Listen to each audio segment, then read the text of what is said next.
Welcome back, everyone, to the Crash the Pond podcast. It is a Monday, November 29th edition of the show. Jake, it's post Thanksgiving. How are you feeling? Have you recovered? Are you still in a food coma? I mean, that's okay How too. dare you, sir? How dare you? What? What? It's Have I Hanukkah. already? It's Hanukkah. Okay. I mean, hey, you don't know that I wasn't going to bring that up, Well, but I will wish you a happy there we go. There X we go. night of Hanukkah. Second, Second, third. second night of Hanukkah. We'll Okay, be lighting the there we menorah go. after this. Sorry, I was getting a quick tweet out saying we're live. But no, Thanksgiving was good. Kind of busy all over the place. Ate a lot of food. Somehow crashed one of my friends' Thanksgiving and ate Thanksgiving with high school friends' family. So that was a good time. So it There was you go. good all over the place. Played some golf on the weekend, and had a Hanukkah party and had some latkes yesterday. So overall, busy weekend, fun weekend, and watched the Ducks. Watched the Ducks games on Friday and a little bit of yesterday. Caught it on recording yesterday. So how about you? Yeah, you've been busy. I have been. I like it. I have been. It is Well, what it is. I gotta say, Jake, I had a great weekend as well, notably because of the news that came out Oh, on that's Sunday. right. S- Do you just want to lead with this? Is this what we're leading with? Is this the decision you've made? Sunday was a very good sports day for me. Mark Bergevin out as the Habs GM. Not only that, though, Trevor Timmons out as AGM, was their head scout, was the director of their scouting department. So just seeing the heads roll in Montreal really was a great day. I mean, my Warriors are 18-2. They're thriving again. I'm finally going to get a win in fantasy football. Like, my sports life is really taking off. I'm happy about this. I'm actually gonna win in both of my leagues for the first time I think all season. Yeah. USC hired Lincoln Riley. Things are looking up for that. Spent a lot of money and paid for multiple houses for him to get him to come, but it's gonna make the program exciting again. I saw that and I almost fell out of my chair. Like, just the ungodly amounts of money that are being paid to college football coaches. I'll just say pay the players and move on move on. There you go. Fight on. I do want to give a big shout out though to Jake, because I just received this in the mail today. Oh, sweet. I hope everybody can see this on the screen. If you can't see it, In-N-Out gift card. Appreciate that. Doesn't actually say the amount on the card, but I know what it is because there was a receipt in the first class mail. By the way, this is how you know Jake is really balling out, because I got a first class package from the U.S. Postal Service. So really happy about that. It was. Thank you, Jake. It was. This is a very. Wow. I have proof right here. You just put your address on. Oops. Everybody ignore that. Not my actual address. So there you go. There you go. Point is, though, thank you. Very thoughtful. Bit of a layup gift. I wish it was $29. I wish I could have done $29. Okay, I'm trying to. Oh, there you go. Yeah, you're 29 years old. To figure that out. Yes. So thank you, and also a big thank you to everybody who followed through after we recorded last week and wished me a happy birthday on Twitter and on different channels. Really appreciate that. It really means a lot. So, with all of that said, with all those good vibes, should we get into the last I should say this Ducks? is the last that people will see me with a mustache. So enjoy it while you can on this episode. Dang, this has been a journey. It's coming off tomorrow. It's been a ride. It's coming off. I don't think I'm gonna miss it. I think it was a good ride. You handled it well for yourself, but it's time to move on. It is. November's going to end tomorrow. Pastures. November's going to end tomorrow. November will be over and it will be gone. Yeah. So with this kind of crazy off-topic intro now out of the way, hoping it's out of the way. I mean, the topic of the show for people watching this, the feed on Twitch or watching on YouTube, says we will figure it out. So there you go. Well, we've got some things to talk about. I mean, we do. After last week's pod, and really the last couple weeks, where it felt like there was an overflow of news with GM resignations and injuries, things like that, it's really slowed down. And it's funny because it not only has it slowed down, but it's also slowed down on the ice. The Ducks, their long winning streak got snapped. They've hit I don't want to call it a skid, Like they've picked up a win in between some losses against Ottawa, but I guess just your overall impressions, because to me, in this last week where they played Colorado and Toronto, should we be looking at those games as measuring stick games? Because in a way, even in the best case scenario for the Ducks this season, those are not teams that they're really measuring themselves against, if that makes sense. Yeah, I mean, I think it's a measuring stick game to get an idea of where this team sits, because at the end of the day, you and I mean, we've said this so many times on the show, but I think you and I are both in the same boat boat for the Ducks this year. The results actually don't matter. Sure, it's fun. It's fun to watch the team win. It's entertainment. It's more entertaining to see the team win. But in terms of evaluating this team long term, their long term process, it's way more important to see how they play, what the process is for the team, not the actual end goal and results. Because at the end of the day, the process matters more for things moving forward. And if they can establish a good process now, that's going to lead to proper results as guys age up into their prime, and they're able to kind of bring in support around them and add guys on around the new core. And so when we're looking at teams like the Maple Leafs are at 55% expected goals for percentage. The Avalanche are at 53%, 53.8. And honestly, they probably would be higher if they didn't have the injuries that they were dealing with this year, because I think they were like 15th at one point. So they've basically been able to jump up into the top 10 based upon their play of late. So these are in some ways measuring stick games to see how the Ducks fare against these higher end teams. And that was something we talked about going into, what was it, a couple weeks ago, when they were going to be playing the Capitals and they were going to be playing the Hurricanes. And I think the same thing goes for this little stretch here against the Maple Leafs and against the Avalanche, because we want to see if those positive results that we were starting to see from this team were sustainable long term. And if this play was necessarily being driven by, in some ways, playing weaker opponents, or if this is just who this team is. And so I think it's really important to get that type of information and gather that type of information. And I think what we were able to find out is that while, yes, there are a lot of improvements for this Ducks team, they aren't necessarily at the level of a top team in the league, which is completely fine. Because, for instance, based upon Evolving Hockey's model, they sat at 42.5% against the expected goals for percentage against the Avalanche, 42.25% against the Maple Leafs. Neither of those great totals, both of them well below 50%. And, I mean, that's kind of where they were against the Capitals also, 41.5% expected goals for percentage. So we're starting to see a bit of a trend that these higher-end teams, in terms of teams that can generate chances, generate play, control play, the Ducks do struggle against them. And that's okay. If the Ducks are able to push their way where they're competitive and on the better side of things for the middle pack of the teams from about, 12 to 18, if they're right in that range, that's a massive improvement for this team. And so once you're able to establish that, and I think we have a good idea of that might be where the Ducks sit now, is in that 15-ish range, we can start to then, you can start understanding little things in the fringes that you can make adjustments to be able to push the team further forward and make more adjustments and make changes. And I mean, for instance, Max Jones comes back. If you have Max Jones on the line as compared to Sam Steele, I think that's an improvement. I think you and I both would agree on that. And so I think that he would help drive play a little bit more than a Sam Steele does. There's these minor tweaks that you can start making that really help out the team and help fine-tune things moving forward. Yeah. Yeah, it's tricky because what does measuring stick even mean, right? We knew that the Ducks were not anywhere close to Colorado and Toronto going into these games. But I think your point is a good one, though, that this is about process over results. And the fact of the matter is that, look, for me, I'm not going to say that, like, it's hard to not make these big conclusions when you're watching these games, right? Because the Ducks had the 8-game winning streak. There's been all this buzz, this energy around the team. And I think even if you're this objective observer, like we claim to be, I think we are pretty objective. We try. We try our best. As we strive to be. It's hard not to get caught up. It's hard not to get caught up in that just a little bit. And I think for these games, like, you have to really dial in your expectations of, look, this is a team that's been playing well, but they are playing the juggernauts of the league right now.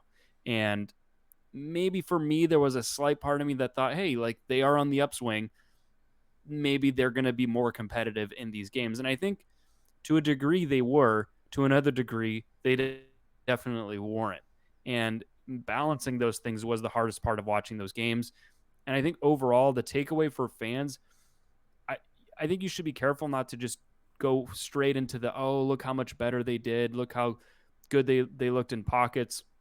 But you also shouldn't be down on the fact that they lost these games and that they had those bad stretches. I Well, think the truth is somewhere in between, that yeah, there's definite improvements that you can hang your hat on. yep, and I think that's the key thing. I think looking at the Toronto game, for instance, I think the first period, maybe the period and a half of that game, they played fantastic, and then they Yeah, started taking. that's one of their best. That's one of the best periods of hockey in a while. Yeah, Like that first period against Toronto. and it was against a fantastic team in Toronto. Like I said, fifth in the league in expected goals for percentage.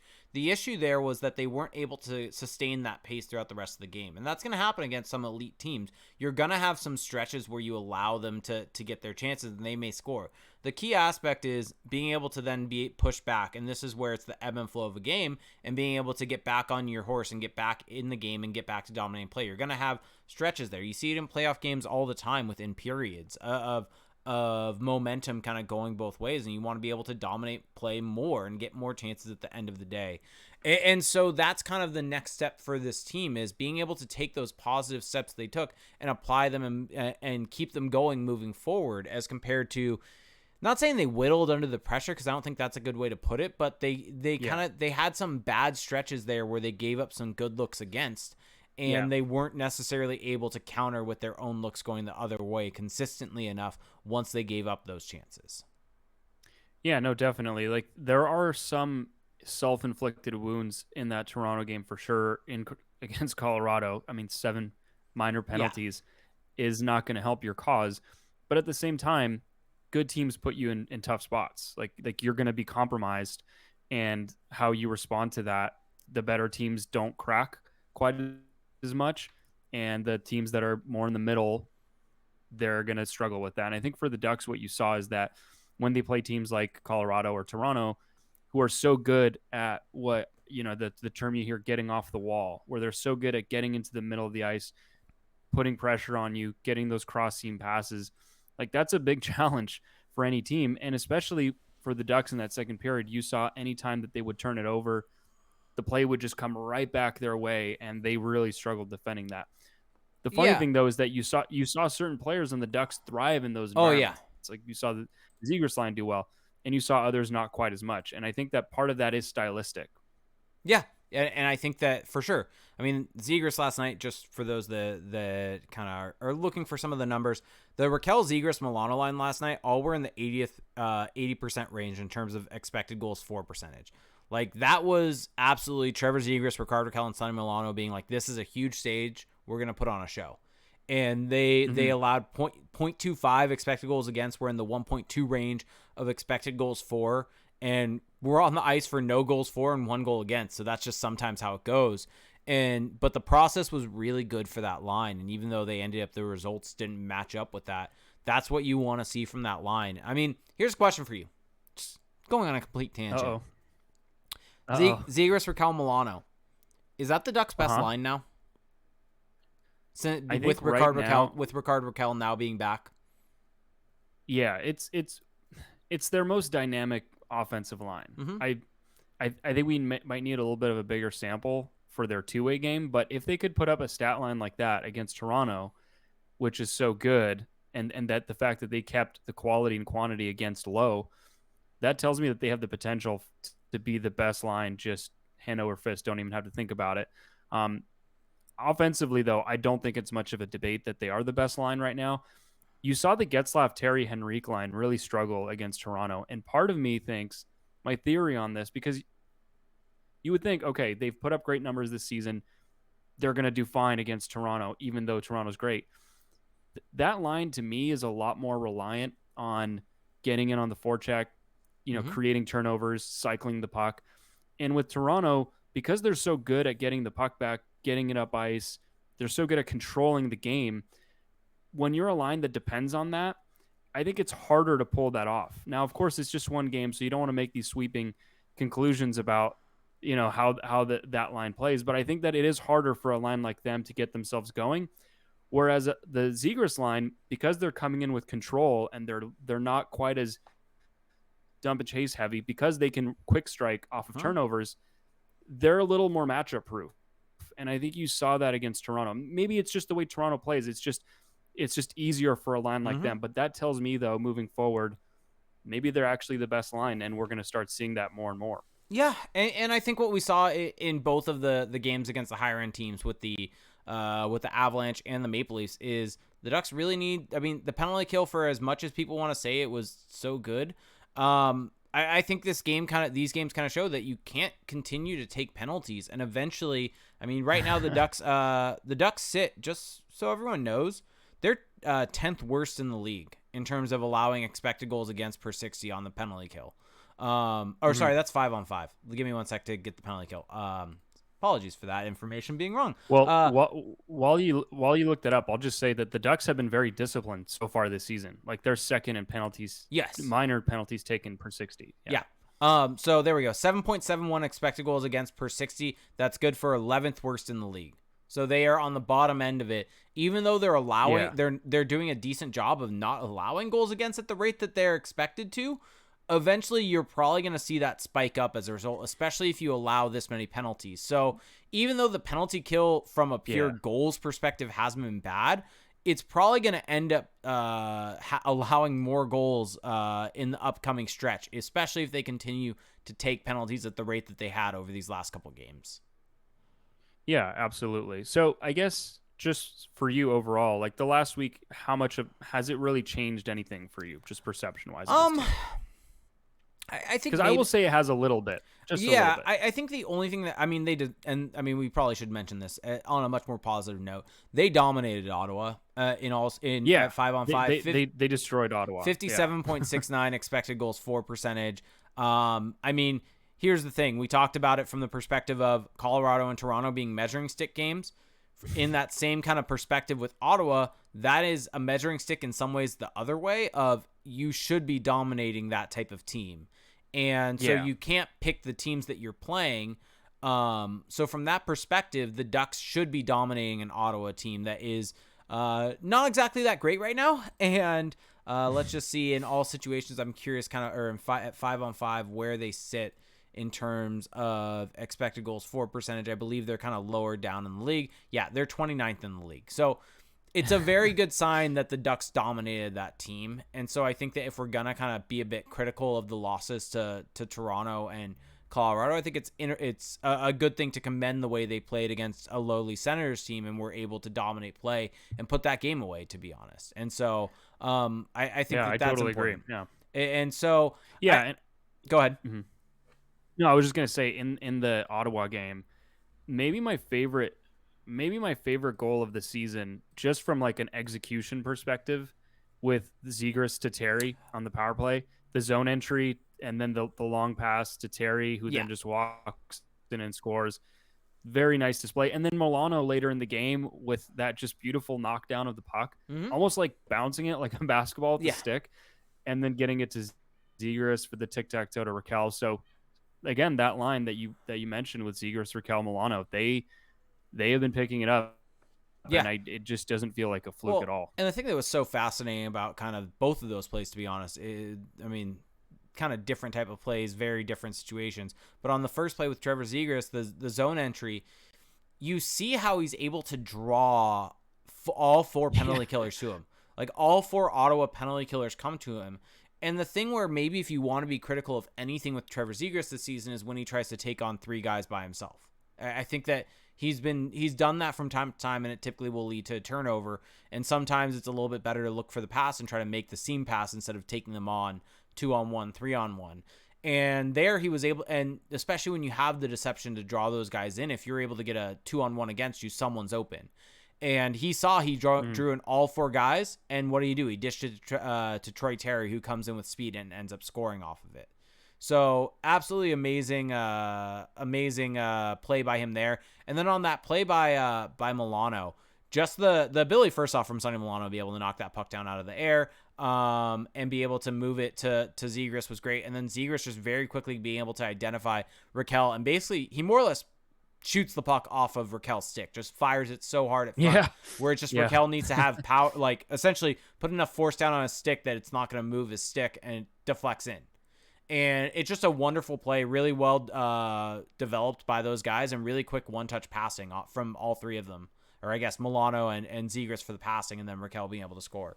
And so that's the type of chemistry that you want to see building there. And I mean, from the perspective of, if you want to look at it from the trade perspective with Raquel, it's great because he's able to be with those two guys and find some chemistry. And maybe it's a bummer that he probably won't be here long term, but it's going to be good for the Ducks long term if he's able to really build up some trade value with this.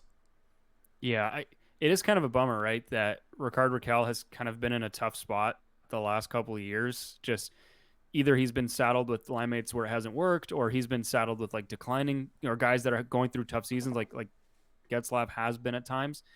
And now that he's finally on this amazing line, this is probably the season where he gets dealt. Let me ask you this. I mean, it's just a tough pill to swallow. Just as we're speaking this out loud, and not saying this is the way that they should go, because you and I both agree that they should move him. Mm-hmm. Yeah. But let's just say the trade value isn't there. Let's say the best they get is a 3rd-round pick. You and I both agree for Raquel. Yeah. Okay. Not saying that this is not. Okay. No, I'm following. Yeah. I'm following. Not saying that they should do that. Or I think you and I both might agree. Take the pick.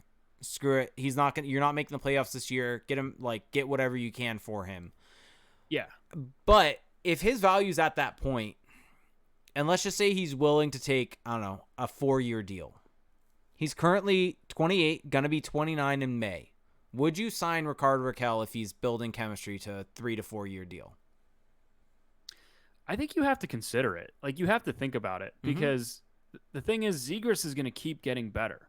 And so as Raquel declines a little bit, that if they're playing together and they're still having chemistry, that offsets a little bit the decline. And I mean, there is something to be said for having an optimal line mate with your presumably best player in Trevor Zegras. Yeah, Ken Pafu's asking what would the AAV be. Honestly, the AAV to me doesn't matter as much as the term. The term is the term for Raquel would be way more important than the AAV. I mean, if you can get him on a 3 to 4 year deal, even if it's like $6 million, I still think that that's easily manageable for the Ducks to. But here's handle. the thing, though, for Raquel to accept that, it's got to be worth it for him. Which means the AAV will have to. And be I higher. think that's the thing. At the end of all this, kind of running through this conversation, it kind of leads me to the conclusion that I've been at for a long time, is that Rickard Raquel, you still have to do it. Yeah, Rickard. You still have to trade him. Yeah, you still have to trade him. Rickard Raquel is going to get we're having to put together this hypothetical situation for him to take a 3 to 4 year deal, and it's that's not going to happen. He's going to get 5 or 6 years on the open market. He has to do that for his family. So, yeah, and I mean, Talton Keys brings up a good point. I don't disagree, but it seems like Zegras is good enough to create chemistry with nearly any top 6 winger. I think that's a very good point. Well, yeah, and that's I totally agree with that, and I think that is the drawback of that argument I was just making, is that sure, even if they're great together, the idea of Zegras is that you can, you're not depending on one guy to be the right fit. You can kind of move guys in and out. And even then, even if it was true that Raquel was his best line mate, the opportunity cost of that contract would still be too high. And so, I mean, it's not as crazy of a thought as it used to be. No, and my whole point in kind of bringing this up is, I think you and I try to do this from time to time, is bring up the opposite point of view, try to maybe almost make that argument in some ways, almost to see if we can find a way where it would make sense, right? Stress test our beliefs. Yeah, and I think at the end of the day, even running through that scenario, it doesn't really make that much sense to either of us. Well, clearly you're having to you're having to really stretch things out and try to thread that needle just to make it work. And I think that that's kind of a bad sign if it's requiring that much work for it to be defensible. So yeah, I don't know, but I mean, you can ask the same question for all these guys right now, or at least people will ask that question, right? Is Manson a guy that you can bring back now? Is Lindholm, right? Lindholm's developing all this chemistry with Jamie Drysdale. They literally live together now. I still think that for everything that you just said regarding term, regarding the long-term flexibility, it just makes the most sense to make the trades. Yeah. Agree or disagree? I agree. Ken Pafu saying, good thing Bonnie's not here right now in our chat, or else she'd be coming for us. Yeah, this would not be going over well. And again, it's a full recognition that it's a full recognition though that these guys have made this conversation at least worth having, right? Like Rickard Yeah. Rakell's been playing very well when he's been in the lineup. Lindholm has been doing very well on a pairing with the 19-year-old. And Josh Manson quietly, it's funny, Josh Manson, eye test, putrid at times. I mean, against Toronto, some of the worst turnovers you'll see in his own zone. But the numbers look fine. Like he's been, Fowler is definitely the one pulling the weight on that pairing. Like he is the Yeah. one driving, I would say, most of the success. But Manson's held his own. And I think that is a credit to him that he's been able to kind of bring it together and not look like a tire fire, when you're looking at the numbers. Yeah. So that is, and so all this to say that if people are upset that we're hearing about trading these guys when things are going well, again, there is a bigger picture here, I mean, and it's not just take anything away from what they're doing. I'd say this about that, and I've said this for years. You and I don't look at players in the way of this guy's playing poorly, he needs to be traded. Because that conversation doesn't ever end up working, if that makes sense. You can't trade something you don't want for something you want. And so in order to be able to get back a return that helps you in the future, you have to be moving something you like. And so in order for us to be okay with moving someone, that means that honestly, they're a good player. Because that's someone that there's just extenuating circumstances with the salary cap, with aging, with roster construction, with cup contention and contending windows. And all that to say, all that kind of comes back to is that these guys are good players and they're valued around the league, and that value can get you back something that will help you more in the future than they can, especially if they end up leaving in the summer. And so I think that's kind of at the end of the day where this comes down to. And honestly, I've said this for a while now. The fact that I think that they should get traded is actually a big benefit to them, because it allows them, especially to go to a big market and put on a showcase in the summer. This allows these guys to get paid for years that will set up their families for life. And so overall, like if Lindholm, let's just say the Ducks are a fringe playoff team at best. Let's say he gets moved to, I don't know, no way this would happen with salary cap, things like that. But let's just say he got traded to the Tampa Bay Lightning. What does that do for his stock if he is one of the big drivers of the Tampa Bay Lightning success in the playoffs?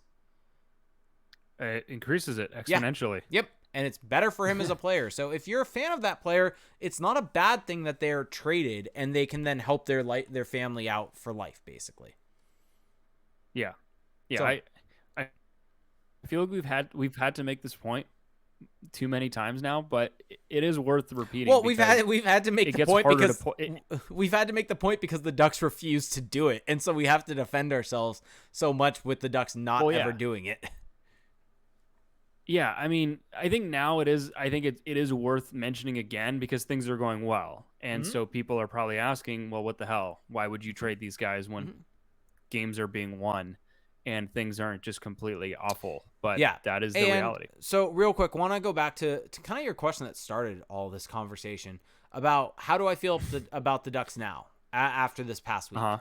And so I think kind of taking it all in the whole. Are you about to drop a hammer? What hammer? I don't know. I feel like you're going to burst someone's bubble here. Oh, maybe. I think that what this week showed me is that this Ducks team is good enough to beat the teams they should. But at the end of the day, if they were to make the playoffs, they would most likely get matched up in the first round against an Avalanche-type team. And they don't necessarily have the firepower to compete with those teams yet. And it would probably be a quick exit. That's kind of what my conclusion is now after this week. And so, sure, hockey can happen. Who knows? But I think that if the Ducks made it, it would obvious. And granted, this is something that we could have easily said earlier on in the year. But as the results start coming in, or the process looks better and better and better, you kind of wonder, well, what if they do make it? What if they are able to continue this strong play and keep going? Who knows what happens? And not saying I ended up ever thinking that this team is a cup team right now, because they're not. They're not built that way. That's not what they're built for. They are still a rebuilding team. But you start to kind of wonder in your head, what happens if they do make it? And I think what this week in some ways was a reality check to those thoughts. And I think that that's important. Yeah, no, and I think that is overarchingly the correct takeaway is that, the winning streak was great. And I think it was a good indicator of how things have progressed. And like, there's probably a few more of those winning streaks, maybe not to that extent in their future this season. Like they're going to encounter a stretch of games against like Pacific Division teams or whatever, where they're just going to pile up the points and they're going to look great doing it. But it is a good reminder when you play the Colorados and Torontos of the world that you're just not there yet. And there's nothing wrong with that. No. That is exactly where this team is at. I think how it's playing, how things are like, if you're a fan of this team and you're looking at things not just from a night to night perspective, but you're looking at things from a longer term perspective, how can this team get back into contention?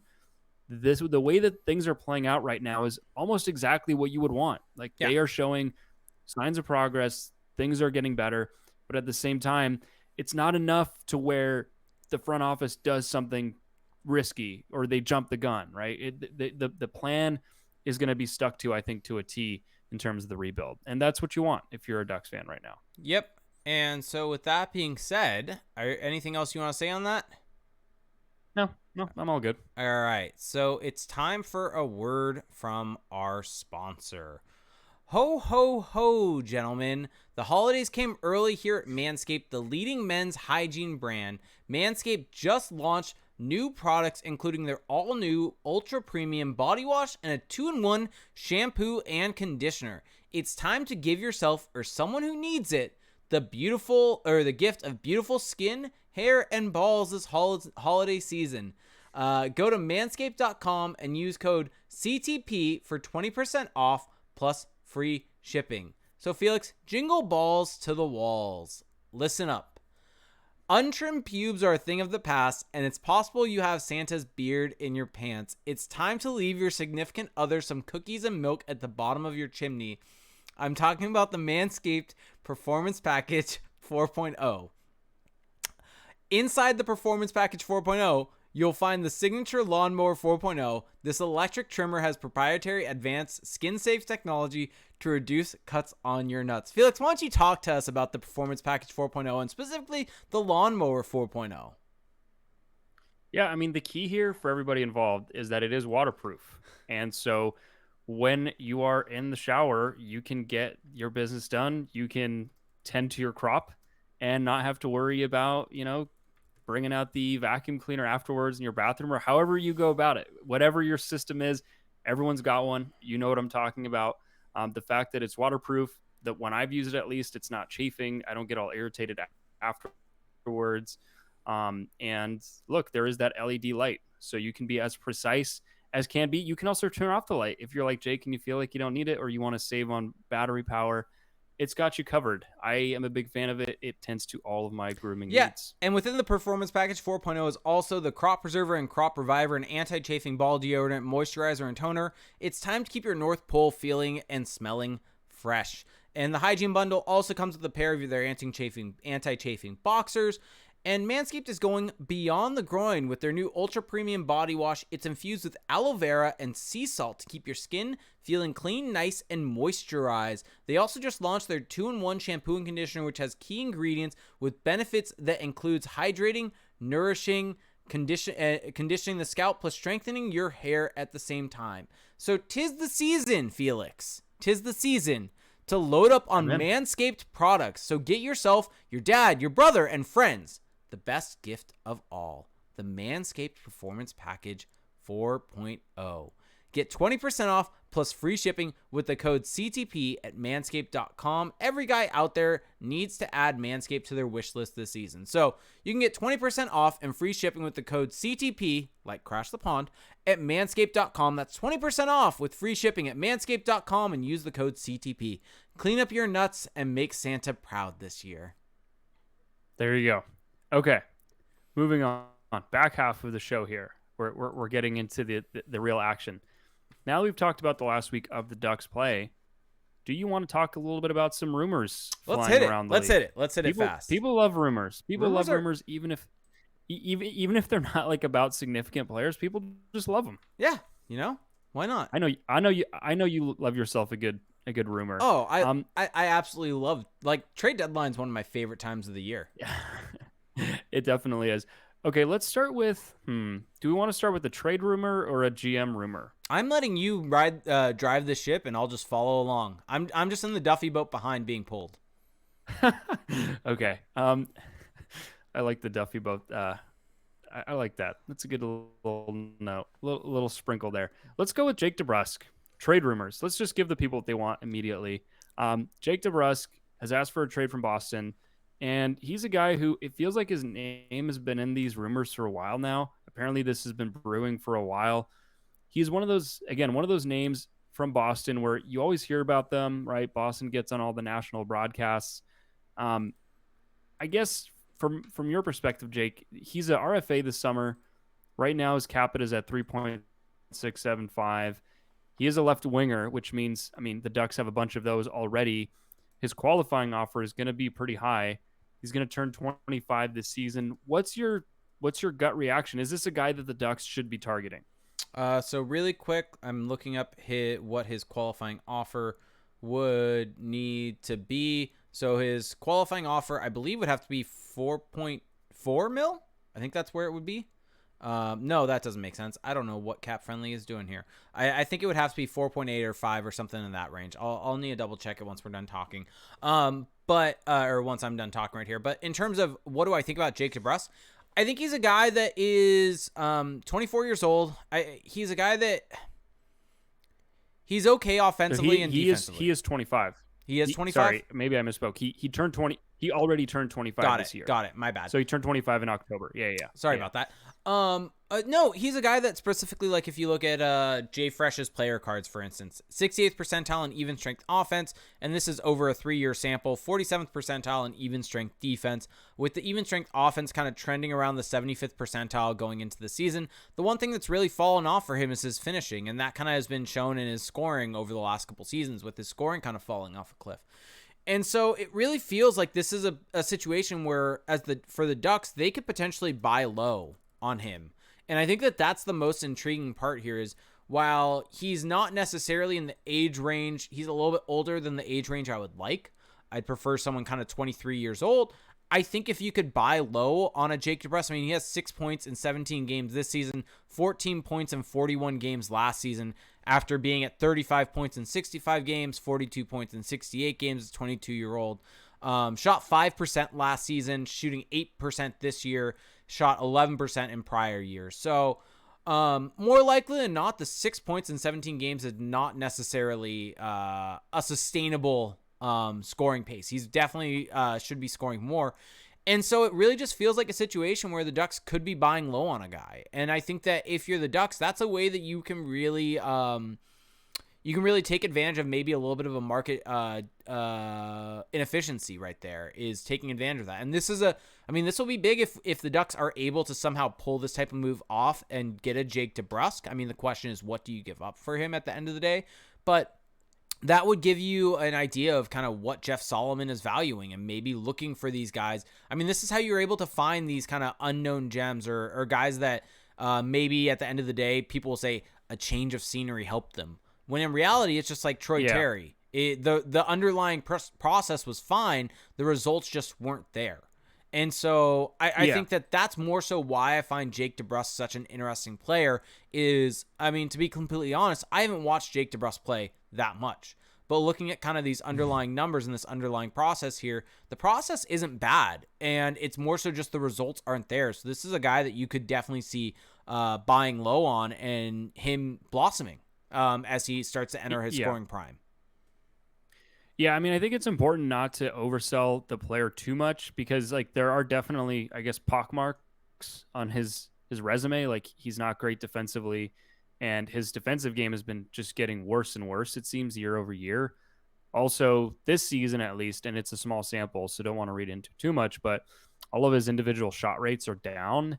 I do agree, though, with the notion that a lot of what seems to be driving the fact that he's available is just like his bad shooting luck. And it's not purely that, of course, but that is, like, if he wasn't shooting the way he has been, if he wasn't getting just blank the way he's been, you would imagine that we wouldn't be having this conversation. And I think for the Ducks, depending on what the price is, it's a worthy buy low. Like, he is a little bit on the older side of what you'd want in this rebuild, but if you can get, like, let's say you get a Jake DeBrusk and he gets some of that scoring touch back, and on top of that, maybe finds his game a little bit better at 5-on-5, then there you go. There's a guy who could potentially play next to a Trevor Zegras. But I would not be super excited about building this whole contract, or not contract, this whole deal around him, this whole transaction for a trade. It would have to be something where you're just taking a flyer on him. Like, you don't want to be sending stuff back unless it's just guys that you've already decided are not in your future plans.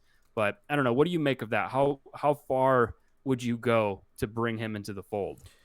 I mean, the hard thing is I don't really have a good read necessarily on what he Like what Boston's asking prices? yeah, I think that's really the question here. So as it turns out, of 120%, so yeah, it will be 4.4 is the QO to sign him next Yeah, summer. which is not nothing It's for not like what nothing, he is. especially for a guy that, I mean, let's just say this. I think when he is at his best, he's what, a 40, 50 point guy? Sure. Yeah. I think if you're trying to just put a number on it, I think maybe in that range. Hmm. And so I think if I were to say what I would give up, I mean, I think if you could maybe sell them on a retained salary, Adam Henrique, Yeah.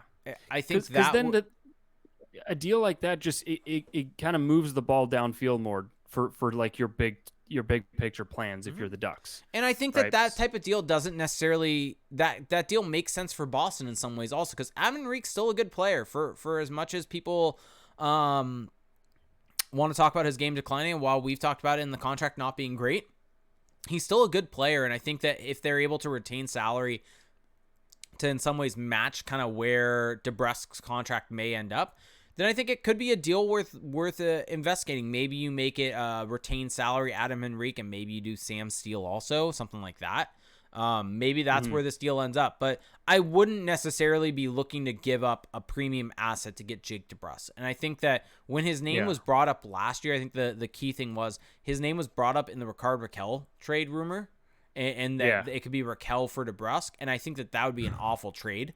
I still think that would be an awful trade.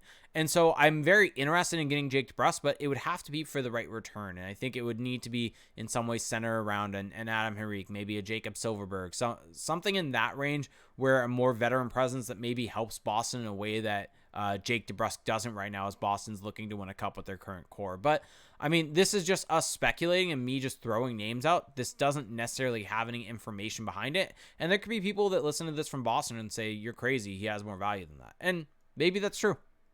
Well, here's the thing. I'm surprised you actually didn't bring up Hampus Lindholm, just because that's a name you've mentioned on this show. Because Hampus Lindholm for Jake DeBrusk makes no sense. Well, no, but I'm saying like in a deal that would involve Jake DeBrusk, not as a 1-for-1. Because that's... Well, that's the problem, right? Yeah, I just don't see him adding really any value to what I would want for the return for Hampus Lindholm to be, if that makes sense. Well, and that's the problem, is that when you start going down this road of, okay, what would make sense or what kind of deals could you concoct for Jake DeBrusk, you just start asking yourself, wait a second, we're talking about Jake DeBrusk here. Like, fine player, maybe a little undervalued right now, but like this is not a guy that you want to move heaven and earth for. Like the whole point of going after him right now is because there seems like he's at an all-time low in terms of value, and if you look at the stats for him, maybe that value should still be higher, and that's where you can kind of steal him away. Basically, you don't want to start moving around all your best chips just to get Jake DeBrusk. Yeah, and, I mean, sure, if you can move out Adam Henrique, there is a value to that as well because you're improving your long-term cap picture. But yeah, that's why for me, like my initial thought that I mentioned is I still stand by that, is that, you know, give up a pick, maybe a guy that you can just kind of like do the change of scenery guy in return for Boston, but not something that's going to be super comprehensive. Yeah. I mean, Christian J says, I mean, if Delorier still has high trade value, who knows? But he's like, I think Steele and Delorier might be able to get him with Delorier having stupid high trade value for what he is. I mean, I don't know about. I mean, Delorier makes some sense in Boston because it's the Bruins, but that's just not what they need, though. Like that is just like fundamentally not what they need. Adam Henrique on retained salary makes a lot of sense for them. Like I understand that, you know, DeBrusk wants out and that it's not working there, but if you're Boston, like, are you really making your team better by moving on from him and getting two guys in Steele and Delorier who might not even play every night for you? I saw this one floating around on Twitter and I immediately was like, okay, well, if I'm Boston, why would I do that? how does that really help me? Like Sam Steele is the opposite change of scenery guy for from DeBrusk, where DeBrusk, you can say, okay, change of scenery in quotation marks, sure, but this is just a guy going through a bit of a scoring drought, and that should course correct. With Sam Steele, he just is what he is, which is like a fringe third liner to fourth liner. Like that's not all of a sudden gonna flip around in Boston. Maybe if he plays with better line mates, but like it's just not that. Those are not the two same player profiles between Steele and DeBrusk. Yeah, and I think that if you want to look at the Boston lineup right now, I mean, their top six I think is kind of set with Marchand, Bergeron, Pasternak, Hall, Coyle, Craig Smith. And then their third line, though, is Nick Foligno, Trent Frederick, Carson Kuhlman. I mean, Adam Henrique as that third line center would make a lot of sense for them. Sure, or put him on the wing, like whatever. Just get him in the mix. Play him instead of Craig Smith on the wing. Who knows? Yeah, like he makes them better. He addresses something that they need to be better in. Jake DeBrusk is not playing for them right now. Exactly. But I just think, okay, you flip a guy who's not playing for you and you bring in a Steele. Like, where does Steele and Deslauriers fit into that lineup right now? Like, do they make them better? I mean, we've seen guys from Anaheim go to Boston, a.k.a. Chris Wagner, and sure, they look good in Boston, but they're still in this, like, they're still fourth liners at the end of the day. Yeah. So anyway, this is just my big rant against, yes, DeBrusk is intriguing, but maybe not worth all this. He's only intriguing because it appears as if the trade value for him's low. Yeah, like would you give up a third round pick for him? Probably. Yeah, but even that reaction tells me everything I need to know. If that's not, I might give up a second, maybe. Really, I wouldn't. No way. Probably not. Like this guy's at rock bottom trade value. True. He's not even playing for them right now. Why would I give up a premium draft asset? Point. There's just no way. Good point. Is that me overvaluing second rounders? Maybe a little bit. See, that's where I'm going with it. Is you think about the probability of a second rounder making the NHL versus Jake DeBrusk appears to be an NHLer. It's, I guess, but it's the age of it all. Sure, but it's more so about the fact that the opportunity cost where you could have used that second round pick in a different deal to get something better than Jake DeBrusk. That's more so where I'm coming out of. Fair point. Okay. I think we've said enough on Jake DeBrusk, unless, of course, you have more to say. Nope, I'm good. Okay, other fun rumor. So with the Canadiens firing Marc Bergevin, love being able to say that now. Love that that's a thing. There, of course, have been rumors about who will be the next GM of the Habs. They have taken on this different front office structure with Jeff Gorton being the EVP of hockey operations, and seems like he will be the one calling the shots. He will be the senior executive for all intents and purposes.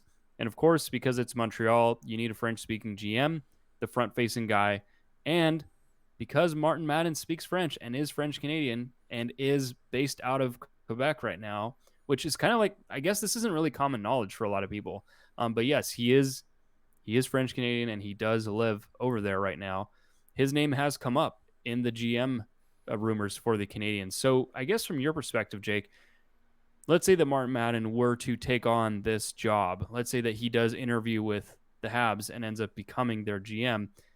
How big of a blow would that be to the Ducks? Good question.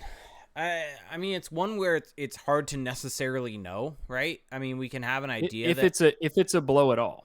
I think that it is a blow because you look at the way the team has drafted, and they've drafted well. Like, I think, no doubt. I think you can say they've drafted well. Maybe it's a bit overblown how successful they've been at drafting players, but it's definitely come back to where kind of the reputation was with the Troy Terrys being plucked out of the 5th rounds, with the Pastajovs, with the Olin Zellwegers, with the Perreault pick, and not even necessarily looking at the higher round picks because those are guys kind of that just fell to them. And you're kind of making, and it's harder to mess up those higher picks than it is the lower picks. And so it seems like they've done a good job of late. So it's one of those situations where I think that we'll get an idea of the influence that Martin Madden had on the scouting department and with finding players if he did leave.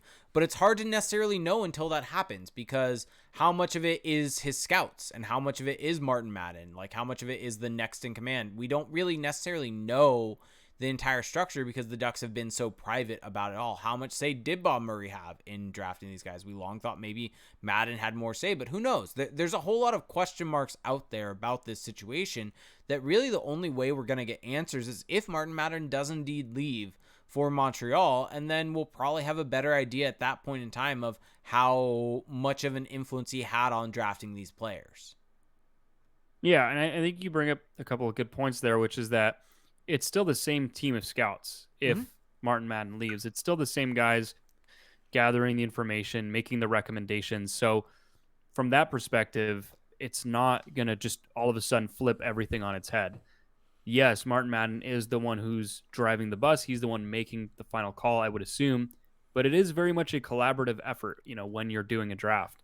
And so I would imagine that maybe losing the top guy isn't quite as debilitating when you still have the same team. Also, look, Jeff Solomon, I'm not going to give him credit for the way that LA drafted. I was about to go there also. They haven't panned out, but we know that Jeff Solomon was instrumental in building the analytics department in LA. We know that he hired, is it Rob Volman? Yep, Rob Volman. Rob Volman, yes. I almost said Ron. What a blunder that would have been. Anyway, hired Rob Volman, who is I think he created NHLE. He has a lot. One of the NHLE out there. Yeah, he has. I mean, if you're ever looking for a book that kind of can give you a crash course on analytics, go get StatShot. I still have it somewhere around my apartment. It's a fantastic book. Gives you a good idea. It's obviously a little outdated at this point in time. Doesn't have like expected goals or things like that in there, but it gives you a basic understanding of a lot of different things. And the thinking behind it as well. So the fact that Solomon built that out, and like I think analytics, we talk a lot about analytics in terms of analyzing gameplay in NHL games, but one of the biggest impacts it's had, I think, is on drafting. And we've had Byron Bader on the show who uses NHLE, who's talked to us about Rob Volman. So the fact that Solomon had such a big hand to play in that gives me optimism that if he were the GM and Martin Madden was gone, that the Ducks would still be a decent drafting team. Again, this is definitely going on a bit of a limb. This relies on a few different assumptions, but I think it's not crazy to think that they would still be okay. Yeah. I would also be very curious, like, because it seems to be just a fact at this point that whoever the GM is going to be in Montreal is just not going to be what your traditional GM who is the only one calling the shots. I'm curious how Madden would do in that role, because for me as a Habs fan, I am kind of intrigued by it because I know that he's got a good eye for talent, and if you've got a guy above him in Gorton who's led teams successfully through rebuilds and things like that, I think that could be an interesting marriage between the two of a guy who's traditionally a scout and one guy who's a good just front office executive type. I think that would be interesting. And I think it's a good landing spot for Madden as well. I was about to say that. I think looking at the Montreal situation, I mean, we have Christian J in our Twitch chat saying it's going to be Patrick Waugh. There's no way Patrick Waugh would take a position where he's second in command. That's just not going to happen.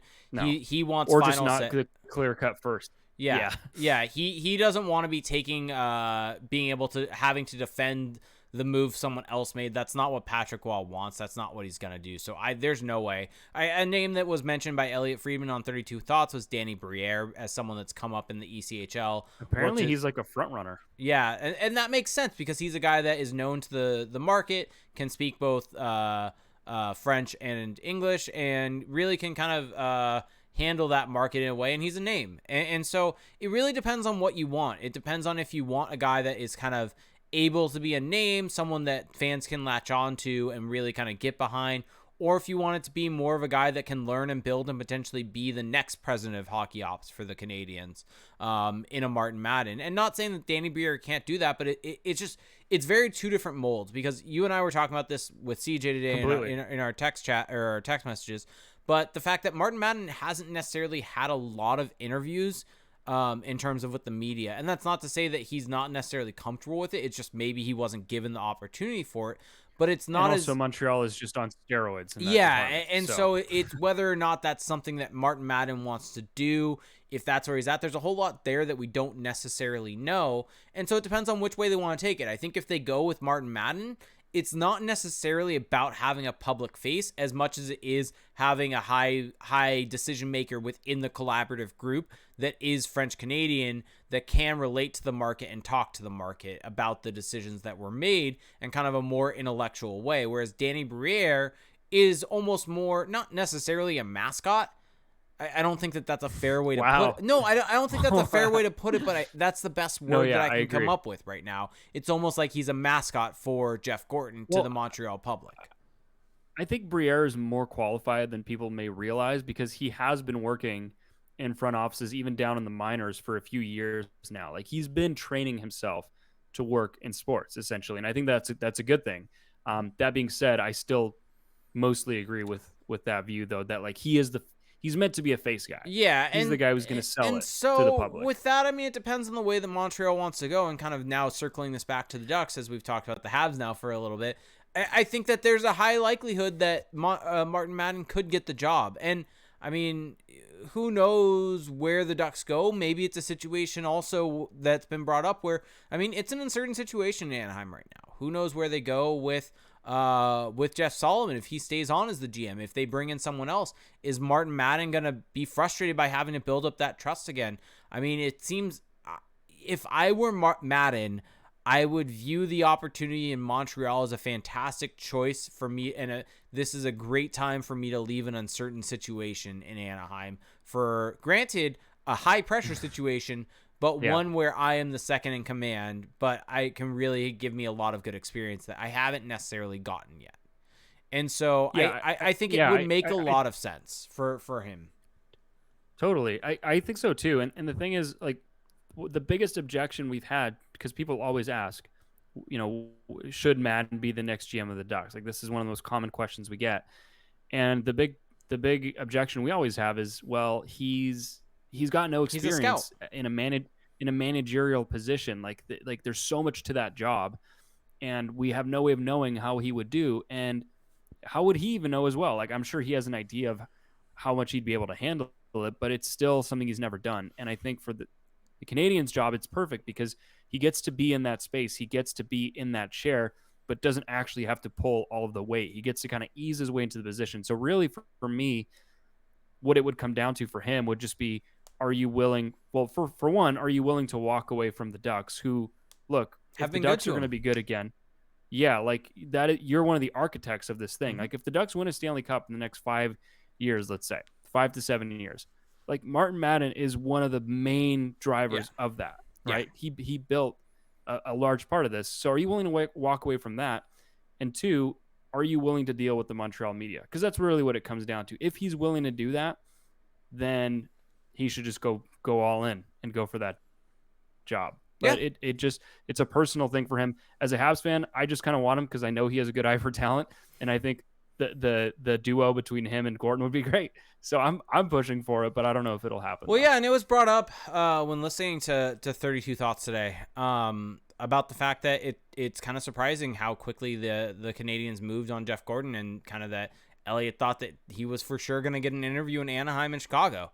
And now it's not the case. Ooh, the other kind of interesting fallout from this that is Ducks related and worth bringing up before we get into questions is the fact that, Frank Saravelli had the little bit of information that the Ducks are open to having a president of hockey operations.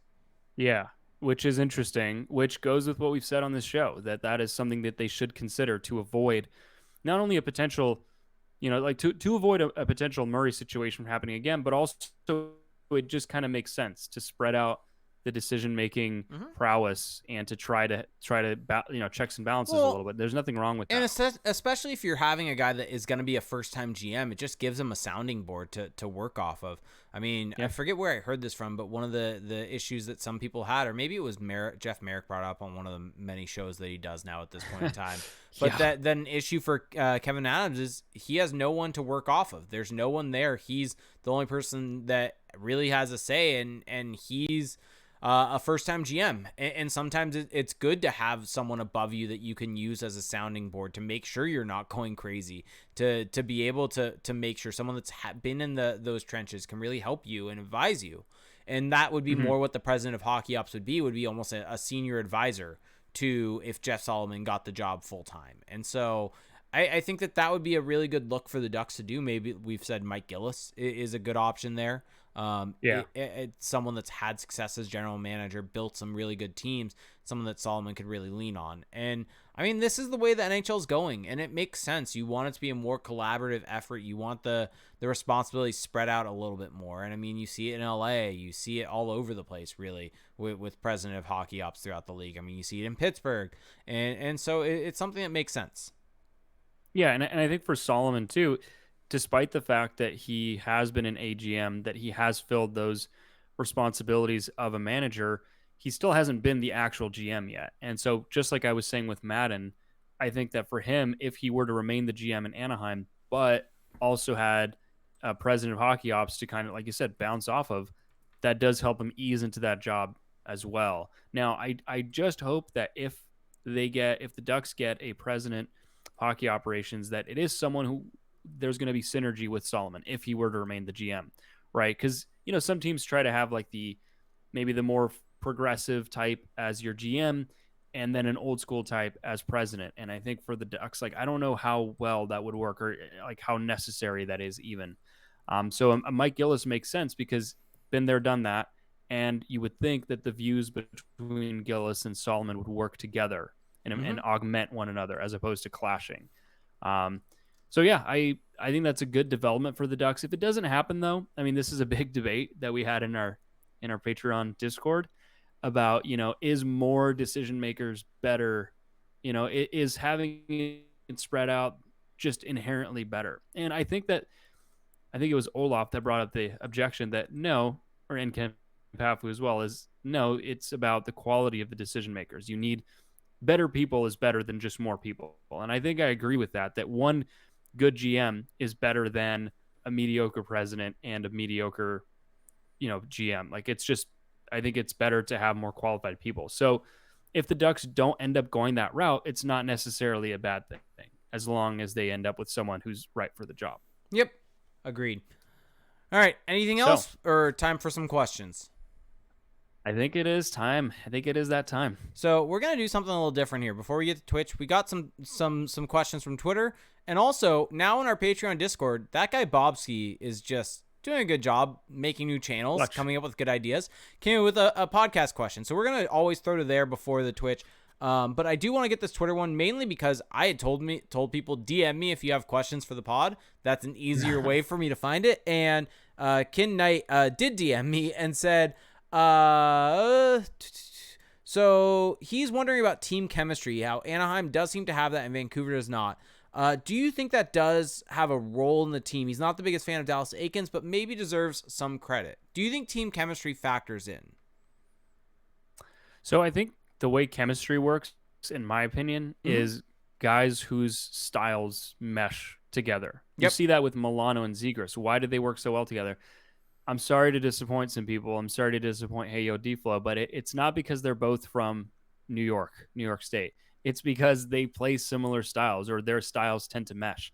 And I think from that perspective, Eakins has done well this season to place guys whose skill sets complement one another. Milano Zegras, Terry Getzlaf, right? Like you can go down that list, and I think that's where chemistry comes in. Yep. And I mean, even if you played hockey, like this is just something you know. Like it's not just because him and I are on the same page and we can just see. It's because no, your styles mesh, and Eakins has done well in that department. Yeah, and I think to the point about like with Vancouver and chemistry and them being like pissed at each other and like that, I don't necessarily buy into that because every team's gonna look like they have good chemistry when they're going well and winning, and every team's gonna look like they have awful chemistry when they're going bad, and so. I don't necessarily buy into that much. I mean, maybe there is something there where if you have a better time, you don't dread coming into work. They're just not good. Yeah, but it might result in some better play. But at the end of the day, the players are the players. And so I don't necessarily know if that has that great of an effect on things. So that's just my 2 cents there. I think you kind of hit the nail on the head. All right, so on to our Discord page podcast question saying, Ken Pafu asks, assuming Dallas Eakins doesn't last, why should the Ducks trust Joel Bouchard at all? As in, should they just give him the job? Do you think that he should be the next guy to get the job in Anaheim? So I don't think it should be just fait accompli that he becomes a head coach for the Ducks. I mean, it's great that he's had success, at different levels and junior in the AHL. I am, because I follow the Canadiens. I can't say I was thrilled about some of the work he did in Laval with the Rocket, even though there were good case studies of development there. I just don't think it should be this thing we take for granted that he's going to become the next head coach. Like, there's reason for skepticism. There's also reason for optimism. Like, for example, Braden Tracy is playing well as of late, player of the week in the AHL. Maybe you credit Bouchard to a degree there, getting a guy who's had trouble the last couple of years and get him on the right path. So, assuming that Akins doesn't last, the reason you trust Bouchard is because he has seemed to have done well in these development type situations, which I think the Ducks are still mostly in. But I don't know if that's a reason, though, to just make him the favorite. Yep, agreed. Dark Theory asks, does Zegras have a chance at having the captaincy while Dallas Akins is behind the bench? I mean, who decides the captain? Is it the players' vote? Players, GM, lots of things. So I don't think the coach really has a say. So if Dallas is still there, sure. I think Zegras has a chance at it. Let me ask you this. I have a podcast question. Sure. If the Ducks make the playoffs or narrowly miss, there's no way Dallas Akins isn't back, right? There's a chance. Like, there's no way they fire him if they make the playoffs.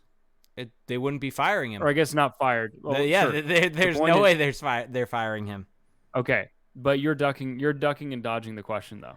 I think that if there is an opportunity to get an upgrade at coach without having to pay two coaches, you have to explore that opportunity. Even if Dallas Akins does a good job this year, if there's an ability to upgrade, just like with players, you have to be willing to take on that risk and upgrade to benefit your team. Okay, so for you standing here today, or I guess sitting here today, is Dallas Akins the Ducks head coach next season? It's a tough question. Oh, he's on the spot, folks. I think I've got him wobbled a little bit. I'm gonna go with no. My reasoning there, yeah. my reasoning for that is the Ducks are most likely gonna have a new general manager. You only get so many coaching hires as a general manager. And so I think that you want to start it off on the right foot and start with your guy. And so I think that, there's a possibility where Dallas Akins ends up being that guy for that coach. But I think that there is going to be a search that goes on in the offseason, and maybe the decision ends up being to keep Dallas Akins. But my personal opinion, honestly, in all this, and maybe this will piss some people off, who knows? The best coach, one of the top 5 coaches in the NHL is not currently employed, and that's Bruce Boudreau. And if you have the ability to get Bruce Boudreau, even if Dallas Akins leads the Ducks to the playoffs, I think you have to explore that and really, and I think that maybe there's an opportunity there. Maybe the Samuelis realize that they kind of screwed him over with the way Bob Murray acted, and maybe there's Bruce is willing to come back to the Ducks. This is a funny story, and I wanted to maybe bring this up, is Bruce was on, I believe it was the Bob McCowan show this past week, and brought up an interesting story about Bob Murray. Wasn't fully burying him, but kind of was. Basically saying that he had mentioned that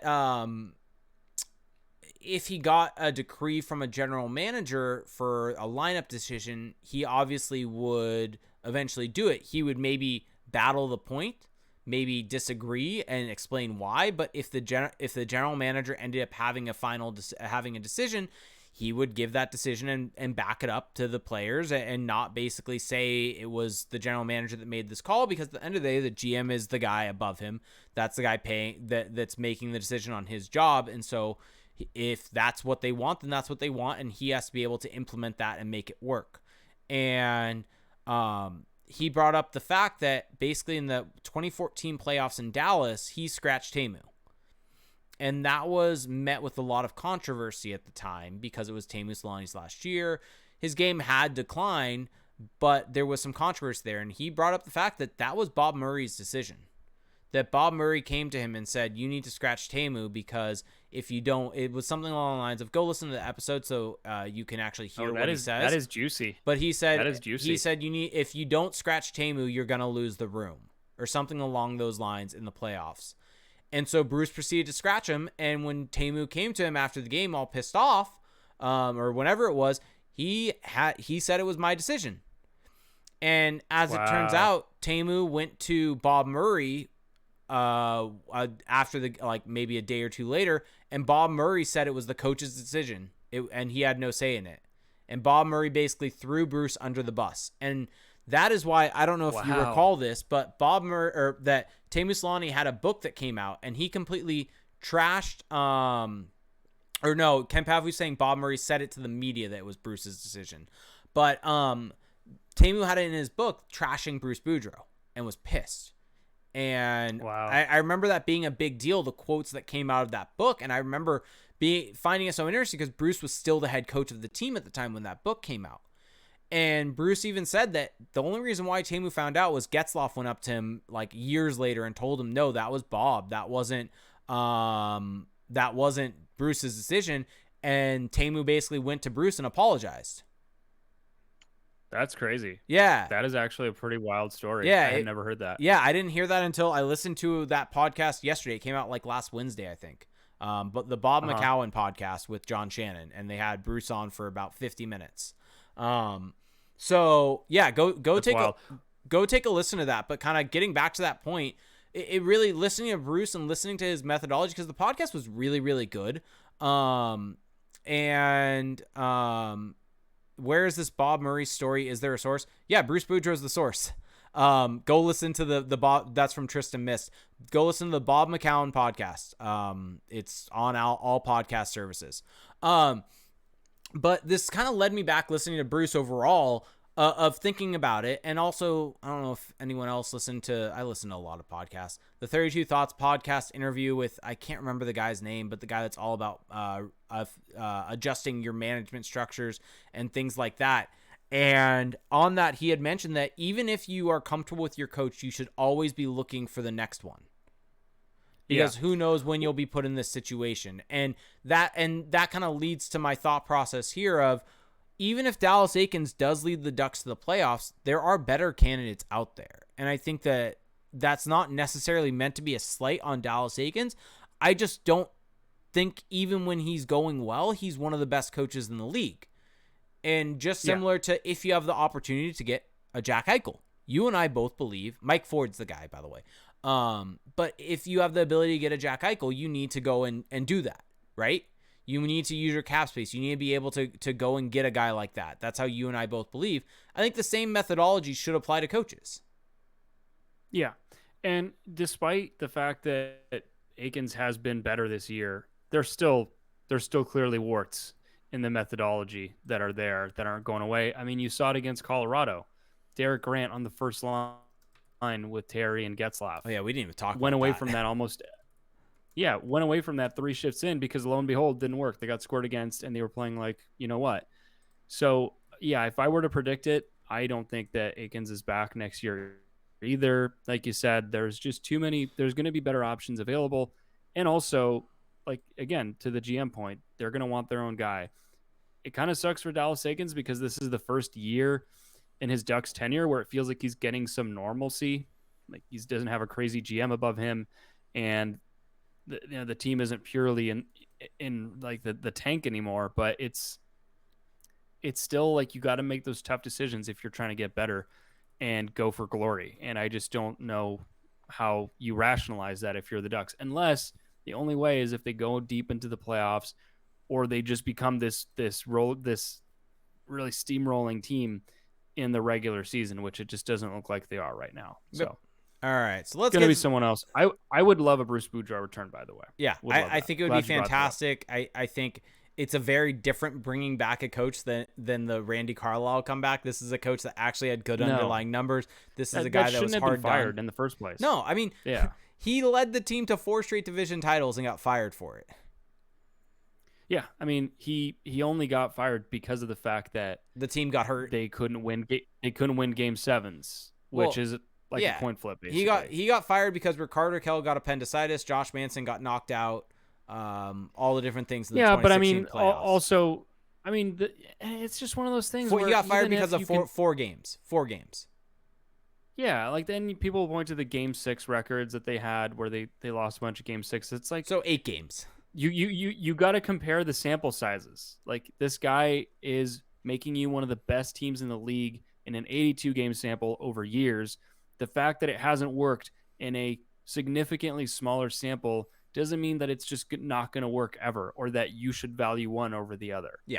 Or that you should value playoffs over regular season. Like we were talking about this the other day as well. As much as there's this romance to the Stanley Cup playoffs and all this tradition that goes behind it, at the end of the day, that doesn't necessarily mean you're the best team in the league that given year. I mean, sorry, if Felix. you have a great playoffs and stuff. We saw that this past playoffs with Montreal making the cup final. And like the Canadiens were great while they were going through the playoffs, but I fully acknowledge that, and that's why. Anyway, all this to say, bring Bruce back. Yep, 100%. All right, so now time for Twitch questions. So for those of you on YouTube, yes, we're on YouTube, youtube.com/crashthepond. Find us there, like, subscribe, smash that like button, whatever everybody says on YouTube. Or for those of you on your favorite podcast services, you can find us on Twitch every single Monday at 8 p.m. at twitch.tv/crashthepond, where you can help support the show in a way that's completely free to you if you have Amazon Prime. You get one free Twitch Prime gaming sub each and every month. You do have to hit that subscribe button after 30 days, and you get special emotes in the chat, special badges next to your name, and it's a good time. You can interact with us live, and you can be just like that guy, or you can be just like Kempafu, who resubbed for 26 months, that guy Bobski, who resubbed for 12 months, said, happy 1 year, baby. Hope you got me something nice. Nice. And then Ginger Wolf, who resubbed for 15 months, as we were talking about Ricard Raquel, and said, that was really a roller coaster for your Bonnie. And then Zuzle, who will have the first question, also gifted out a sub to Whiskey Throw. So thank you guys so much. So Zuzle, I can't tell if this is meant to be just a straight like teeing you up right now for you to go off right now. Who knows? We'll see how it goes. Question: I feel like the media and commentators have been very high on Drysdale. What do you think of his recent play? Wow, trigger warning? You could have put a trigger warning on that, but you didn't. Thanks. What do I think about Drysdale? I mean, it feels like this is the only thing I've talked about all year. I mean, look, his plus minus is getting better, Jake. That's the thing we need to focus on here, is the plus minus. So I just want to say this. Eric Stevens wrote a great article today, like a feature on Jamie Drysdale, and just kind of giving you that behind the scenes, more in-depth journalism that you love to read. I will say my only critique is the fact that he talked so much about plus minus in regards to Drysdale. And yes, players do talk about it, and that was mentioned. He even said, though, that there are better ways to measure player performance than plus minus. It's like, please just mention them. Just mention them. Like we got so close here to making some progress, but still a great article that I want you to check out. So what do I think about Drysdale?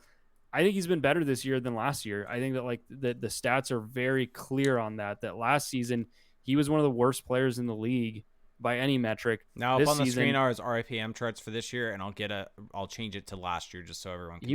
He was one of the worst players in the league. Sure, he was a teenager, whatever the caveats are you want to throw in. He was bad. This season, he has been much better. He's been a positive value player offensively.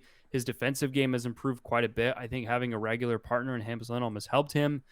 I think that there are flashes of brilliance from him. Like, it's what you want to see for a guy who, let's face it, the Ducks have just chosen is able to handle the deployment they're giving him, which is throwing him to the Wolves, putting him against the other team's top line. He has handled that well. He has improved. I still would push back on this notion that he has been awesome. Like, he's been better, and that's certainly worth mentioning. He's been around replacement level, I think, which is a huge improvement. Yeah, exactly. And he is 19, so the fact that he's going on this upward trajectory, very clear upward trajectory, that's exciting for a 6th overall pick. But people need to cool it just slightly. He hasn't been like amazing either. And we've said this. It's important to set proper expectations for players, because eventually, if you are expecting him to be one of the best defensemen in the league this year or next year, or maybe you think because he's 19 and doing this now, he's going to be the best defenseman in the league next year, that's what makes fans start turning on players. And by not having a proper expectation for a player, or not adjusting your expectations for what they should be, that's where you end up with, for instance, the Nick Ritchie situation, where everyone's down on him, everyone's hating on him, instead of understanding what he actually is and having the proper expectations, even though he was 10th overall. Once he made the NHL and you started seeing him play more, he was a third liner. He was a good third liner, but he was a third liner. So I do wonder, though, for defensemen, if coming in earlier at the NHL is better or worse than it is like for forwards, let's say. Because it's two different things. Like when you're a forward, you go back to junior because you want to see the team wants to see you dominate on the points, right? Get pick up goals, pick up assists, really produce offensively. For defensemen, I feel like maybe there's a little less for them to learn from junior or do. It's a good point. Maybe being young in the NHL nowadays is a good thing long term. I mean, look how Cam Fowler turned out. Yeah. Right. I mean, there were some rough years there in the early in his early 20s, but correct. As you would expect them to be. Mm-hmm. But yeah, I think that maybe this is a good development path. We won't know for a while, but it's trending in the right direction, and that's something you should be happy about. Speaking of development path, it's going to be interesting to see how kind of the development path for all of these guys that were drafted during COVID is, because, I mean, these guys, Cole Perfetti, Jacob Perreault, these guys that typically, I mean, why am I spacing on his name? The guy in Carolina. Carolina, right? Carolina has a guy that just came up that was drafted in the Drysdale draft. Oh, Seth Jarvis? Seth Jarvis, there we go. I always think Connor Zary. I'm like, that's not him. Why do I keep thinking that? Well, I was just like, why are we talking about a Hurricanes player? But okay. Well, no, the logic there is he played in the AHL last year. And so this development path for these players that came through the AHL at 18 years old, which is not typical for guys in junior, and still being able to play there at 19. It's going to be very interesting, and Quinton Byfield's another one, to see the trajectory of these players and how playing in the AHL at 18 and 19 years old really impacted their game. I think that's kind of a fascinating thing to see play out long term here. Totally. All right, so Christian J say, we kind of answered this, but what are the chances, and I'm going to throw this now at you, what are the chances Eakins continues as the coach? I think they're there. It's not. It's I'd totally say it's conceivable 50-50 that he's back right next year. Yeah, I think that's probably about right. Yeah. He's made it. He's made it an open question instead of just, okay, we're assuming he's gone next season. Ooh, interesting question from Dalton. So Dalton Keys asks, and so Max Comtois is still waiver exempt this year. So do you think Comtois gets stuck in San Diego for longer than just a conditioning stint when he is healthy enough to play? Does he just get straight sent down? It's possible. I mean, because look at the Ducks lineup right now. Like, they've got a ton of left wingers. They've got people they got to fit in. Eventually, Max Jones will be back. I mean, I don't know if it'll be this season, but the point is, yeah, it's not inconceivable. It does feel, though, like with Max Comtois, like, don't you want to get him going? Like, don't you want to just make this happen? Put him on a good line and give him that opportunity. Like, maybe you put him in, like, sure, you put him in San Diego for conditioning, but do you really want to mess around this much with Max Comtois? It feels like you just got to put him with good players and see what happens at some point. Yeah. Like why does he have to like re-earn everything? Like, this isn't going to help. If he goes down, like, this is what's going to happen. This is my prediction. He's going to go down to San Diego. He's going to do very well there because he's too good for that league. He may even stay a little longer because of the Ducks lineup, whatever. And he's going to come up to the Ducks. He's going to score a bunch. They're going to put him in the top 6. He's going to look good. And you know what the narrative is going to be? It's going to be Joel Bouchard, that he went down to the San Diego. Bouchard got in his ear, the prospect whisperer, and all of a sudden he's playing this two-way game and blah, blah, blah. When in reality, he's probably going to be the same player he always was, and that he's been this season and he's been the year before, except that his shooting luck finally turned back around. That's going to be it. Like, I'm already seeing this narrative. I'm calling it now. I'm getting out ahead of it. You will all owe me money if this actually happens. Or I should say when this actually happens. Sure. Too much of a rabbit hole? No? Yeah, a little bit. So I'm not seeing another question, but I have a question for you. This comes from Jake Rudolph. And here comes a question from Ann Young that I'll get to afterwards. You and I were texting about this a bit last night. And so it's something I'm curious. Where is this going? Curious about. Does Cam Fowler make the Olympic team, and should he? I think you could definitely make a case for him making it. I don't think he will because of name brand recognition. I think that he has a better case. I think he has a better case than we think he does because he's played in the Olympics before. Yeah, but Seth Jones is the thing, and I'm worried about that getting in his way. yeah. I mean, have they said if there's a chance that they can go back on that, or is he locked in? I don't know. I don't really follow Team USA. I would love to see Fowler make it though, because I think he's been very good this season. He's been the Ducks' best defenseman. He was very good last year as well on a woeful team, so it would be a nice reward for him. And honestly, it would be a good pick for Team USA. Like if you look at that USA blue line, they're going to be very good and deep, assuming that they don't completely screw it up. Yeah, which might happen. They have two of the top 3 defensemen in the league in McAvoy and Fox. Yeah. And so, I mean, play like legit. You and I were texting. I was like, do Fowler McAvoy. Like that would be such a good pairing. Yeah. Fowler Fox even. Fowler Fox would be amazing. Just all the skating ability. That's what I would love to watch. So, yeah. But yeah, I don't know if it'll happen though. Yep, agreed. But I think realistically Terry has the best. I mean, I think Gibson has the best chance actually to make Team USA. I think outside of he's on. I think he's on. I think Troy Terry at this point is on. Wow, bold. I mean, third or fourth in the league in American scoring. I mean, that turns head with his start. Is that how they decide the team? They just filter by nationality on NHL.com. Probably. Just look at points. You would think so. It's not inconceivable, okay, honestly. well, let's go this. Let's do most likely to least likely for the 4 Americans on Team USA. Oh, this is easy. Gibson most likely, Terry second most, Zegras least of the 3. Oh, and then Fowler.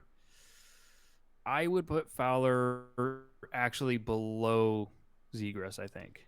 Because I think Zegras serves more of a need for them than Fowler does. I kind of agree with that because they're missing a lot of center depth. Yeah, and even like he just gives you an offensive option. I think there's a chance, a decent enough chance, not a huge chance, but that all 4 make it. All 4 make it. That would be a good story. It would be really fun. Here's the question: which jersey do I get? Would you get a Gibson Team USA jersey? No, Gibson's out. Gibson's out. Not getting Gibson. Why is Gibson out? Hold on, explain this. I don't want to get a Gibson jersey. I don't know. You have something against goalie jerseys? No, I have a J.S. Shigeru jersey. I don't actually have a John Gibson jersey now that I think about it. And I already have a Cam Fowler Team USA jersey, so don't need that. I think that for you have to go Terry, right? I think I do. There's no other because I don't think I think Trevor Zegras could be on another Olympic team. Oh yeah, and he's just younger. Like it's just play the numbers here. Yeah. So, and I mean, it's just come on. Like even if that wasn't true, like Terry, I have to get it. Yeah. Like come on, this isn't even a question. Like Terry making that team is the culmination of everything you've said about Terry. That's a good point. That's fair. That's fair. Like this is a layup. Okay. This is a dunk. Now I'm sold. That will be what I asked for my birthday. There we go. How about that? Birthday's right before the Olympics. When's your birthday? February 6th. February 6th. There you go. So, let's see. M. Young said, who's more likely to be traded, Lindholm or Raquel? And what would you think is a realistic trade for either look like at the deadline? I will go likelier. I think I'm going to go with Raquel. I think Raquel's likelier. Because even though I think they're both gone, I think that with Raquel, I just don't think there's any case you can really make for him. Like at least Lindholm has the Drysdale pairing thing going. And as far as return, I mean, it's got to be a first rounder, right? For either of those guys, and then a prospect or a good young roster player. Two pieces coming back. I think Raquel. I don't think it's 3. I don't think Raquel. They're rentals. I think Raquel you get 1 piece. I think Lindholm you can get 2 to 3. Wow. Wait, what? Really? Mm-hmm. Interesting. They're rentals though. I think that Lindholm is a very high-end rental. Yeah, but you just said Lindholm would get less than Raquel, unless I misheard you. Or maybe I misspoke. It's possible I misspoke. I think I said at least I meant to say Raquel gets you 1, Lindholm gets you 2 to 3. Okay, then yeah. Sorry. Then yes. Sorry, I agree with that. Either I misspoke or you misheard. Either way, we've now cleared it. I mean, either of those are fully possible. Yeah, 100%. Okay.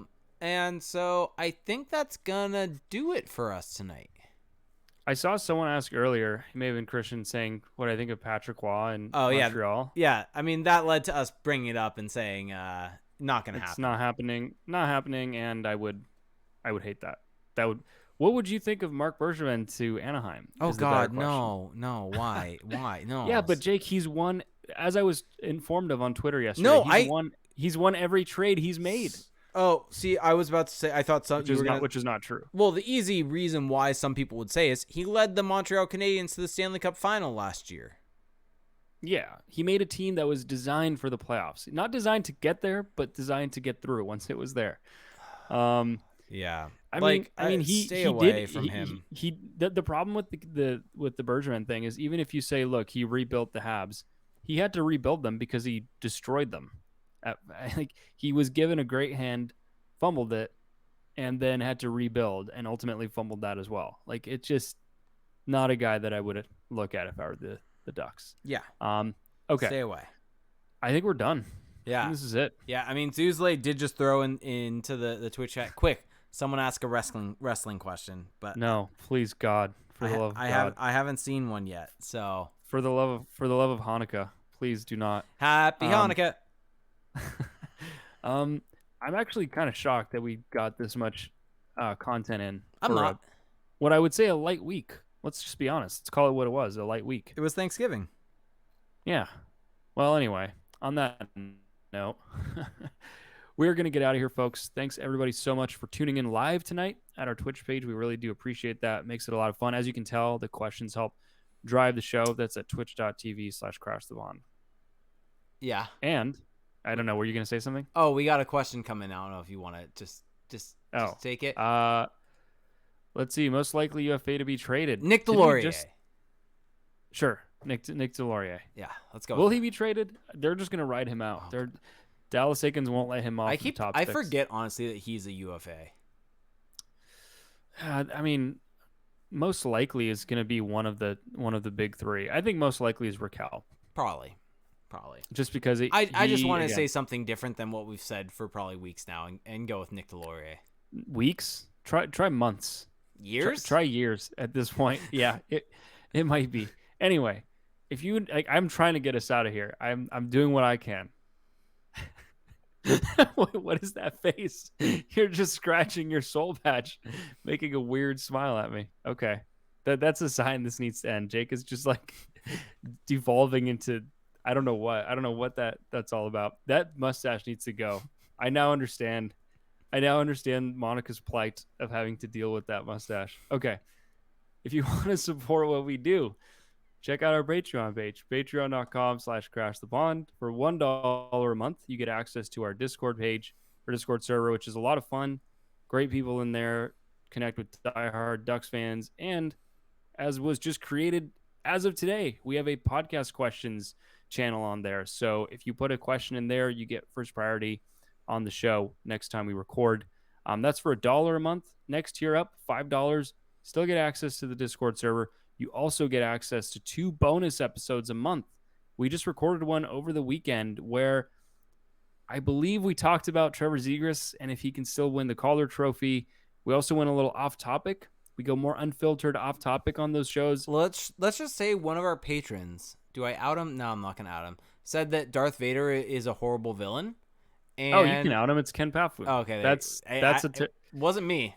I read the back and forth between you two, had to scroll back like about an hour to get through all of it. And I think good points were made on both sides. I think I'm going to lean with what he said, though. I like the contrarian take. I always go with the contrarian take. Wow. Wow. You supposedly a Revenge of the Sith fan. Yeah. Revenge of the Sith is great. You a prequel apologizer. Thinking Anakin. I'm just glad you said apologizer and not apologist. I'm just glad you invented a word there. Whoops, I meant apologize. Yeah, whatever. Apologizer works though. Yeah. Like I'm having to apologize for how disastrous it is. Anyway, all that nonsense that just occurred, you get a lot of that on the extra podcast, on the bonus shows. So that's for $5 a month. For $15 a month, everything I just mentioned, plus 2 watch-alongs. So we do a live stream of a Ducks game, and we are, by the time you're listening, tomorrow we're doing one Tuesday night for the first today. Freeway face-off. Yeah, Freeway face-off against the Kings. It's going to be fun. I'm excited for this game. I'm always excited for these because it's a lot of analysis goes on. You get definitely a different flavor from your usual broadcast, but you also get some nonsense, some shooting of the breeze. It's a lot of fun. You actually get access to a private YouTube chat. So while you're watching with us, you also get to chat with us and throw in some topics or whatever you'd like for us to discuss, or have your own conversations in the chat. We Who maybe do knows? a music challenge for Felix where I play music and he has to try to guess it, and And he's horrible. I fail He thought miserably. Lupe Fiasco was Kanye West. Yeah, we don't need to talk about that. So anyway, all of this is at patreon.com/crashthepond. Now, other ways that you can support us, check us out on Apple Podcasts. Just search our name, Crash the Pond. You can leave a rating and a review. And if you do read a review, we will read it on the show as we did last week. We really enjoy hearing from you guys. So just search us there. We're also on Spotify. We're on YouTube, youtube.com/Crash the Pond. You get to see the video version of the show. And so make sure to subscribe there and also turn on the notifications. Check out our website, crashthepond.com. Hey, it's gift giving season. It's the holidays. If you know a Ducks fan in your life that wants to upgrade their swag levels when they go to a game or when they hang out or whatever, check out our crashthepond.com/shop. You can get a cool hoodie. You can get the t-shirt that Jake is wearing right now if you're watching the video of this. Shout out to the person that has already ordered a hoodie. I find it hilarious that we ended up spoiling someone's Christmas present by doing that on the last show. That was pretty funny. Mm-hmm. Jake is just trying to pretend that it wasn't that he's innocent here, that didn't play a part in that. But yeah, so if you know someone that would like a cool Ducks related gift that is also a listener, what have you, check out our shop. Outside of that, you can find us on Twitter at Crash the Pond and on Facebook. Jake is on Twitter at Rainier Games 91. I'm on Twitter at Felix_Sicard. That will do it for us tonight, guys. Thank you so much for listening. Have a great week, and we will talk to you next Monday. Have a good one, y'all. Bye.